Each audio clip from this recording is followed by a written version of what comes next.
Hello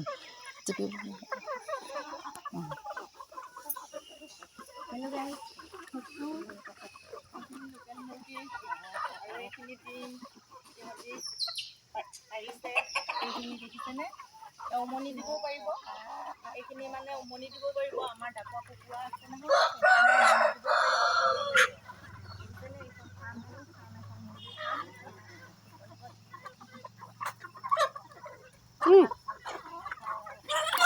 আপোনালোকে কেনেকুৱা দেখিছে জনাবচোন। মুৰ্গী ফাৰ্মখন আৰু ছাগলী আছে, গাহৰি আছে আৰু বহুত আছে। মই দেখাই যাম, আপোনালোকে চাব দেই। এইকেইজনী সোমাইছিল। এয়া চব কেনেকৈ ডিম পাৰিছে। এদিনত ইমান পাৰে সিহঁতি। আৰু আছে, সোমাই গ'ল আকৌ। সোমাই গৈ সন্ধিয়া হ'ল যে 4টা বাজিল, সোমাই গ'ল। এয়া চব এইকেইটা